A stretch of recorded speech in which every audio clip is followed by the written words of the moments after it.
Hi everyone, this is Julie. It's Sunday, May 10th. Happy Mother's Day. I'm looking at the crude market and looking at the week before last week, and I'll be taking a look at the week ahead um, and see what I think might be happening. We started the week off at the same place that we ended up. So we began the week over here and just sort of hung out at this area that we're currently trading in, this range. We did get some forward movement before the EIA report on Tuesday and Wednesday. EIA report came out, and that was all she wrote. Prices started coming right back down.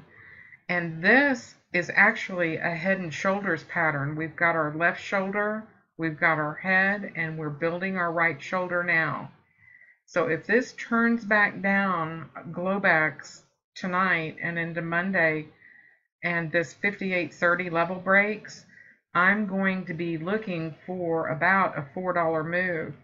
If you take the bottom of the move to the top, you're looking at about a $4.24 move, which brings us right down to $54. I've already taken a look at this, obviously. So right around 54 to end up in crude. So if I take a look at my chart on my daily to see where this brings me, it brings me right to our support level, our resistance, um, support, excuse me, at 54 right here.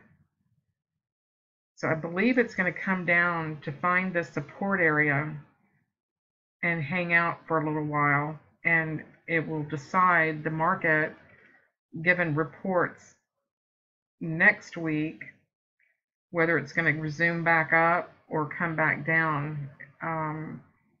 We are in the summer drive month, so we could find ourselves in a range once we make it down here, sort of go sideways again.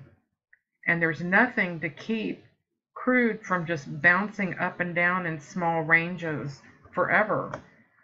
There's nothing telling us that it's going to make a vertical move one way or the other. We could just be in this small, tight trading range for crude. But for right now, my plan is to trade it down to my support at 54.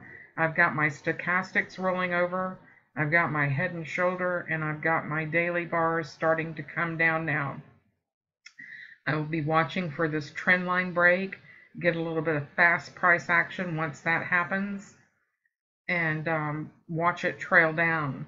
As far as the reports next week, if I take a look at the economic calendar, there's not really anything in the market that could impact prices except on Tuesday. I've got FOMC members talking. Anytime you get the federal Fed members speaking, it is just better to be very careful, because any slip of the tongue can cause a market reaction. But overall, I'll wait for Wednesday for my EIA report, which we are expecting.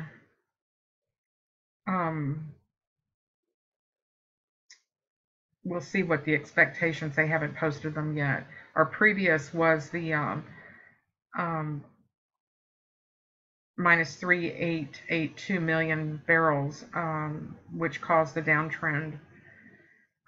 Jobless claims on Thursday, and manufacturing on Friday. So really nothing in the market except for Wednesday for crude this next week. So keep an eye on this trend line break. I've got my stochastics rolling over. Bring this down to a support area around 54 is where I'm looking, given the